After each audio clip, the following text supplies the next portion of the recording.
करीब 3.5 साल से चलते यूरोप के दिल में अब उम्मीद की एक नई किरण दिख रही है और ये किरण कहीं और नहीं बल्कि दिल्ली से निकलती नजर आ रही है। दुनिया के सबसे लंबे और सबसे विनाशकारी संघर्षों में से एक बन चुका रूस यूक्रेन युद्ध अब एक ऐसे मोड़ पर खड़ा है जहां शांति की कोई भी पहल वैश्विक राजनीति का चेहरा बदल सकती है। ऐसे में जब यूक्रेन के राष्ट्रपति वोलोडिमिर जेलेंस्की और रूसी राष्ट्रपति व्लादिमीर पुतिन दोनों की भारत यात्रा की संभावनाएं बन रही हैं, तो स्वाभाविक है कि सवाल उठेगा, क्या भारत बन सकता है इस युद्ध का संभावित मध्यस्थ? क्या दिल्ली बन सकती है शांति की नई राजधानी? दरअसल 24 फरवरी 2022 को शुरू हुआ ये युद्ध सिर्फ दो देशों के बीच का सैन्य टकराव नहीं रहा, बल्कि ये दुनिया को दो गुटों में बांटने वाला संघर्ष बन चुका है। अमेरिका और यूरोपीय देश खुले तौर पर यूक्रेन का समर्थन कर रहे हैं, वहीं रूस को लेकर चीन और कुछ अन्य देश तटस्थ या अप्रत्यक्ष समर्थन की भूमिका में है। इस भू राजनीतिक जटिलता के बीच भारत ने एक संतुलित रुख अपनाया है, न तो रूस के खिलाफ खुलकर खड़ा हुआ और न ही यूक्रेन को नजरअंदाज किया। यही संतुलन भारत को एक मजबूत मध्यस्थ की भूमिका निभाने का पात्र बनाता है।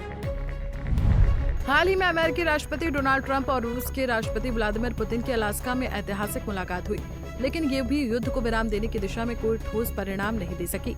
अमेरिका द्वारा किए गए तमाम प्रयासों के बावजूद रूस और यूक्रेन के बीच विश्वास की खाई अभी भी गहरी है। यही वो बिंदु है जहां भारत की भूमिका अहम हो सकती है। प्रधानमंत्री नरेंद्र मोदी की कूटनीतिक छवि एक ऐसे नेता की रही है जो संवाद और संतुलन में विश्वास रखते हैं। रूस के साथ भारत के दशकों पुराने घनिष्ठ संबंध हैं। वहीं यूक्रेन के साथ भी भारत ने हमेशा सहानुभूति और सहयोग की नीति अपनाई है। पिछले साल जब प्रधानमंत्री मोदी ने यूक्रेन का दौरा किया था और राष्ट्रपति जेलेंस्की से मुलाकात की थी, तो उन्होंने जेलेंस्की को भारत आने का निमंत्रण दिया था। अब जेलेंस्की की संभावित भारत यात्रा की तैयारियां जोरों से चल रही हैं। तारीख अभी तय नहीं है, लेकिन भारत और यूक्रेन के बीच इस दौरे को लेकर सकारात्मक माहौल बन चुका है। भारत ना तो नाटो का हिस्सा है और ना ही किसी सैन्य गुट का। यही वजह है कि उसकी स्थिति अपेक्षाकृत निष्पक्ष और भरोसेमंद बनती है।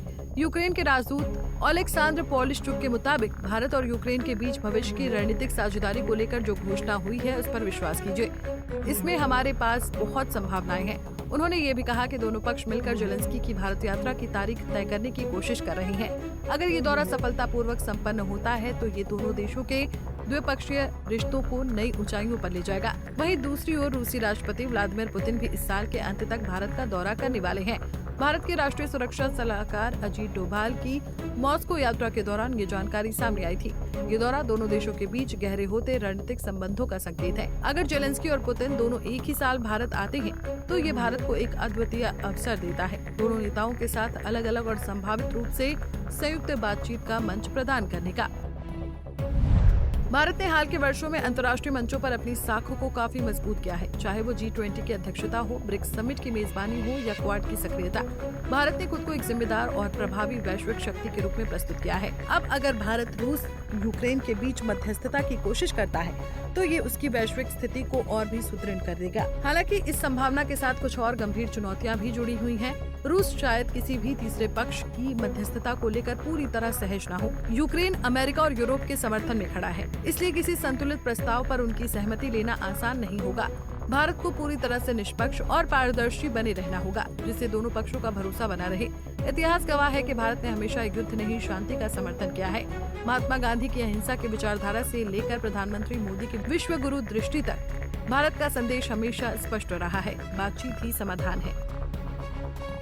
अगर वोलोडिमिर जेलेंस्की और व्लादिमीर पुतिन की भारत यात्राएं सफल होती हैं और अगर भारत दोनों को किसी साझा मंच पर लाने में सफल हो जाता है तो ये न केवल दक्षिण एशिया के लिए बल्कि पूरे विश्व के लिए एक ऐतिहासिक मोड़ होगा।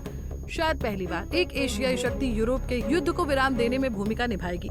शायद पहली बार शांति की दस्तक दिल्ली के दरवाजे पर सुनाई देगी। फिलहाल इस खबर में इतना ही। देश और दुनिया की तमाम खबरों के लिए देखते रहिए पंजाब केसरी टीवी। हमसे जुड़े रहने के लिए हमारे YouTube चैनल को सब्सक्राइब करें और नई वीडियो की नोटिफिकेशन के लिए बेल आइकॉन को दबाएं।